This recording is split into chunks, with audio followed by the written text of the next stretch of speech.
দলংখনটো বহুত দিনৰ পৰা ভাঙি আছে, যোৱা বছৰো ভাঙিছিলে, তাৰপিছত এইবাৰ সিদিনাখন কাজুৱা কালি এইটো একেবাৰে শেষ হৈ গ'ল। আৰু কেনেকে ভাঙিলে? বৰষুণৰ পানীত, তাৰপিছত নদীও ঢাকা মাৰিলে, নদীৰ পানীতে দলংখন মানে চাইডটো এৰি গ'ল। এতিয়া অহা যোৱা কৰিব পাৰে নে নোৱাৰে? অহা যোৱা কৰিব একেবাৰে নোৱাৰে। এতিয়া কামৰ মানুহ আজি একেবাৰে হেৰি হৈ গৈছে, কোনো মৰণক মানে মৰণ ফান হৈছে বস্তুটোত।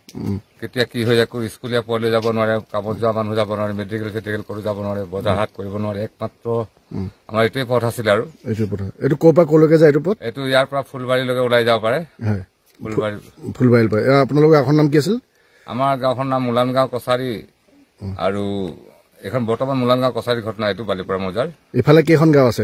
এখন আৰু 5খন গাঁও আছে ইফালে। গোটেই মানুহখিনি ইফালে অহা যোৱা কৰে, ৰঙাপৰা ফুলবাৰীলৈ। আমাৰ এইবাৰ বালিপৰা য'লৈকে যায় এইটো ৰাস্তা দিয়ে অহা যোৱা কৰে। ৰাস্তা আছে। নদীখন কি নদী হয়? নদীখন জৰাখৰ নদী। জৰাখৰ নদী না? কালি বৰষুণ অহাৰ পিছত হৈছে? কালি বৰষুণ অহাৰ মই গোটেই খবৰ দিছো, PWটো জনাইছো, বিভাগীয় কৰ্তৃপক্ষক গোটেইফালে জনাজাত কৰিছো। তথাপি কিন্তু তেখেতসকলে একো ব্যৱস্থা কৰা নাই। ঠিকাদাৰকো কৈছো, অহা নাই এতিয়ালৈকে। অহা নাই।